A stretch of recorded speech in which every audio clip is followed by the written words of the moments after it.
riwayat, seorang sahabat akan pergi perang jihad di fi sabilillah. Ketika mau berangkat dia bilang kepada istrinya, saya mau berangkat perang. Kalau saya belum pulang kamu jangan keluar rumah. Baik bang. Pergi istrinya, pergi suaminya jihad. 1 minggu, 2 minggu berlalu, belum juga pulang. Satu hari datang utusan dari rumah orang tua si istri ini. Assalamualaikum bu. Waalaikumsalam. Ada apa? Ada berita kurang enak bu. Orang tua ibu sakit parah. Mohon tolong ditengokin. Apa kata si istri? Maaf saja, suami saya belum pulang dari medan perang. Saya belum dapat izin keluar rumah kalau dia belum pulang. Tolong sampaikan maaf saya kepada orang tuanya. Pulanglah utusan tadi. Besok balik lagi. Bu, ada apa? Udah Senin Kemis. Napasnya sudah sampai tenggorokan. Tolong tengokin buat terakhir kalinya bu. Suami saya belum pulang. Dia pesan kalau dia belum pulang saya jangan keluar rumah. Saya nggak bisa tengokin orang tua saya. Salam maaf saja. Pulang utusan itu. Besok balik lagi. Bagaimana? Sudah meninggal bu. Mau dikubur. Tengokinlah buat terakhir kalinya. Suami saya belum pulang. Saya belum berani keluar rumah kalau suami saya belum pulang. Itu janji saya sama suami saya. Pulanglah utusan ini ngadu kepada Rasulullah sallallahu alaihi wasallam. Ya Rasul, ini perempuan kelewatan benar. Dari orang tuanya sakit sampai sekarat, sampai mati, sampai dikuburin dia nggak nengokin. Memangnya kenapa? Suaminya katanya pergi jihad dan suaminya tidak mengizinkan dia keluar rumah kalau si suami belum pulang. Apa jawab Rasul? Marahkah beliau? Tidak, beliau senyum. Apa katanya? Dosa orang tua yang meninggal ini telah diampuni oleh Allah karena dia punya anak perempuan yang begitu taat kepada suaminya. Allahu Akbar. Dosa orang tua yang sudah meninggal itu diampuni oleh Allah karena dia punya anak perempuan yang begitu taat kepada suaminya. Ketaatannya kepada suaminya menyebabkan dosa orang tuanya diampuni oleh Allah Subhanahu wa taala. Suami pergi jihad, orang tua sakit keras, tidak berani dia keluar rumah. Itu tandanya bisa menjaga kehormatan diri. Kalaupun satu saat suaminya manggil, bu, tolong ambilin uang di dompet. Dompetnya dibawa, bang, ambil saja sendirilah, nanti salah ambil lagi saya. Kadang-kadang enggak, suaminya pergi mandi, dompet berantakan. Saudara hadirin yang saya hormati, ini motivasi agama. Jadi kecantikan zahir yang diimbangi dengan kecantikan batin oleh karena pengaruh agama tadi. Kalau sudah kemari, orang tidak perlu mikir-mikir operasi plastik, bikin yang pesek jadi mancung supaya orang tertarik, bikin belakang yang kurus jadi menarik.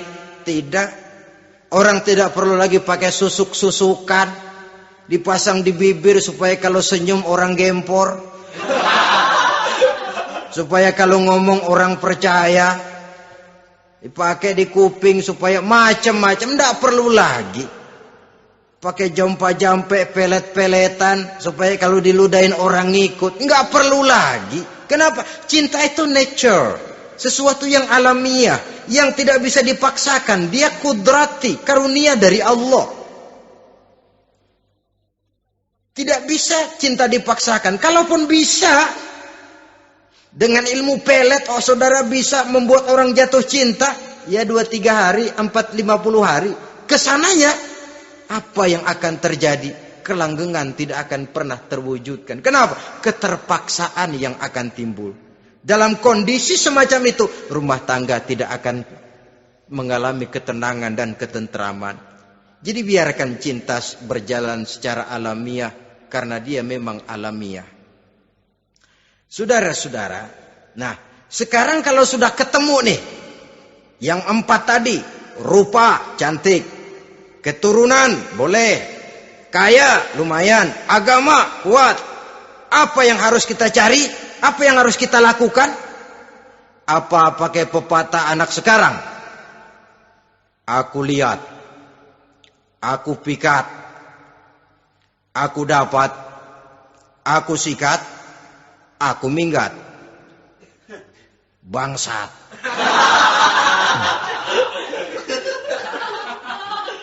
Itu kan ada moto cinta kilat begitu tuh. Cinta kilat katanya. Aku lihat, aku pikat, aku dapat, aku sikat, aku minggat. Bangsat. Atau kita harus hanyut dalam arus free love, free sex, summon living, eksperimen dulu?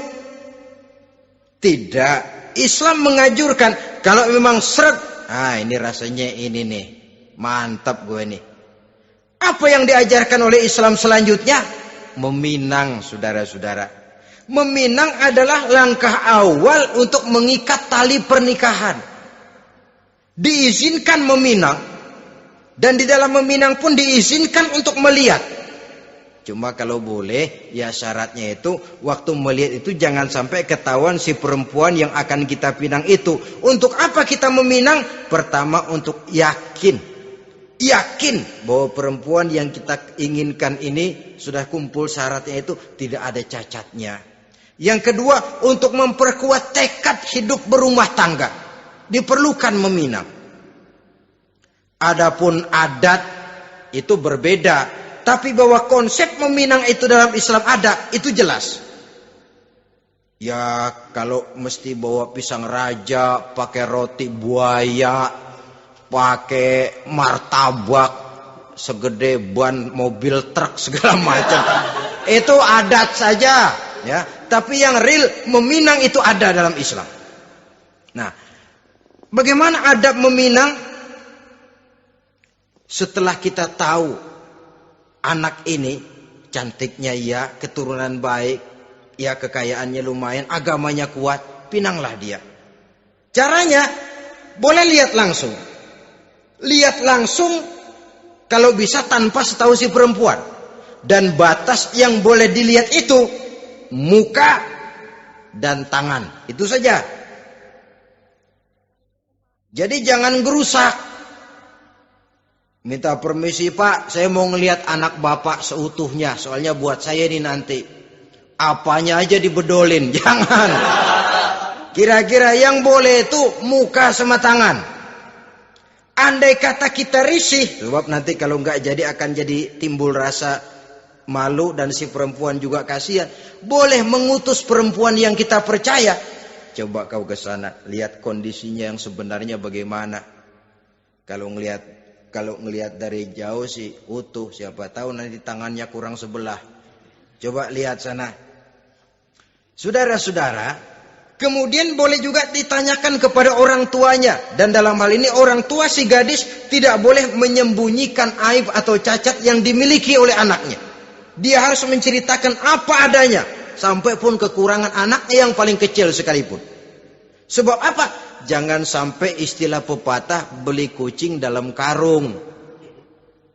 Kedengeran suaranya doang meong-meong, begitu dibuka tuh kucing gempor sebelah kakinya nggak ada. Kan tentu kita tidak kepengen kecewa di belakang hari. Itulah perlunya meminang sebagai jembatan untuk menuju kepada pernikahan. Nah, dengan demikian kalau sudah usaha meminang ini dilaksanakan, jangan merasa sudah setengah resmi. Ini yang kadang-kadang jadi penyakit. Malah sesudah meminang harus masing-masing lebih menjaga diri, menjaga kehormatan, menjaga pergaulan.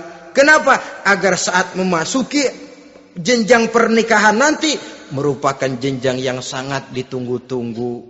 Ada rasa keinginan tahu. Kalau tidak, ya udah biasa, nggak giroh lagi ngadepin perkawinan. Kenapa? Kemarin-kemarin gue udah cobain. Hilang gairah lagi. Sebab itu kalau sudah meminang, jangan merasa sudah setengah halal. Udah minang ini Kadang-kadang orang tua juga konyol. Sudah dipinang, diumbar. Lu mau kemana kayaknya lu udah pinang. Padahal meminang itu cuma langkah awal. Sedangkan selanjutnya harus lebih berusaha menjaga kehormatan diri sampai pada saat nanti pelaksanaan pernikahan. Nah, saudara-saudara, terutama adik-adik remaja dan para pemuda, walaupun agak sekilas memang karena terbatasnya waktu pada pertemuan ini, mudah-mudahan bisa memberikan gambaran yang sepintas tentang bagaimana sebaiknya kita memilih jodoh di dalam membina rumah tangga yang bahagia. Semoga ada manfaatnya. Terima kasih atas segala perhatian. Mohon maaf atas segala kekurangan.